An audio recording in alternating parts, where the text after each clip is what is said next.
కొంచెం అన్న కొంచెం జరగనా అన్న ఇటు కొంచెం పక్కన దీని దగ్గర తీసుకురా. ముందు ఎక్కడ ఉండే కాలువ అక్కడి నుంచి ఉండే కదా, ఇదంతా మూసేసింది కదా, కిందికి డైవర్ట్ చేసిన మొత్తం నీళ్ళంతా. దీనికి 80 మైన్స్ కూడా చెప్పినాను. ప్రతి ఒక్కటి ఆధారాలతో సహా వచ్చినాను, నేను ఆధారాలతో సహా వచ్చినాను. రిపోర్ట్స్ అధికారులు ఏమి ఇచ్చినారు.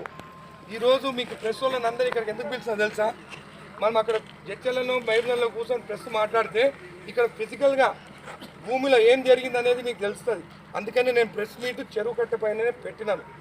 ఈరోజు నేను జడ్చల ఎమ్మెల్యే అనిరుద్ రెడ్డి ఈరోజు బాలనగర్ మండలం బాలనగర్ గ్రామంలో సర్వే నంబర్ 118 ముందు మనం నిలబడి ఉన్నాం. ఎలక్షన్స్ ముందు నేను ప్రచారం చేసేటప్పుడు బాలనగర్ ప్రజలు నా దగ్గర రావడం జరిగింది, రైతులు రావడం జరిగింది. ఇక్కడ మొత్తం 12 ఫీట్లు మొత్తం మట్టి నింపేసి ఈ చెరువు నుంచి ఏదైతే ఓట్లు అయ్యే నీళ్ళని మొత్తం అటు డైవర్ట్ చేసినారు. ఈ నీళ్లు ఇటు పోవాలి కిందికి, కానీ మొత్తం డైవర్ట్ చేసిన దీనివల్ల ఆ కింది పక్కన రైతుల భూములు అన్నీ మునిగిపోతున్నాయని చెప్పడం జరిగింది.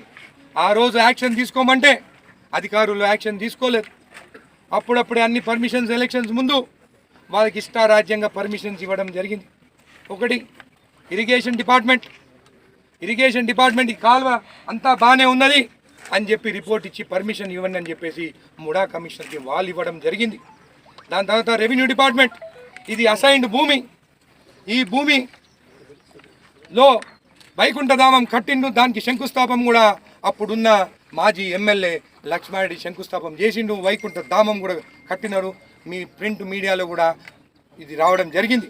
మీరు చూస్తే 2009లో ఇది గూగుల్ మ్యాప్, దీంట్లో క్లియర్గా ఉన్నది నీళ్ళు ఎక్కడి నుంచి పోతుందనేది. ఇది 2019.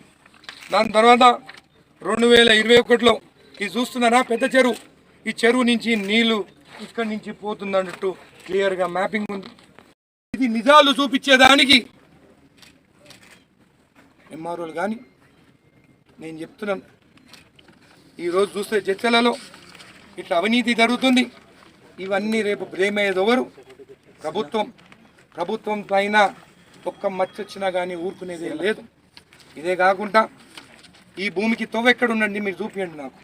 ఈ భూమికి తవ్వు ఎక్కడున్నదో చూపించండి. ఇదేమో కట్ట, అదేమో గిరిదారి వెంచర్. మన ముడా కమిషనరు దీన్ని ఎట్లా రికమెండ్ చేసిందని అడుగుతున్నాను నేను. ఏమి జరుగుతుంది చర్చలలో?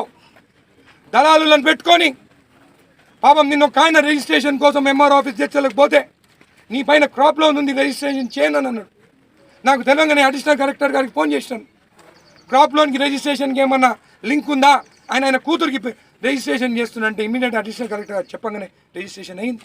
మధ్యలో దళాలను పెట్టారు. ఇదే కాకుండా భూదాన్ భూములు రిజిస్ట్రేషన్ చేయొచ్చా, చేయొద్దు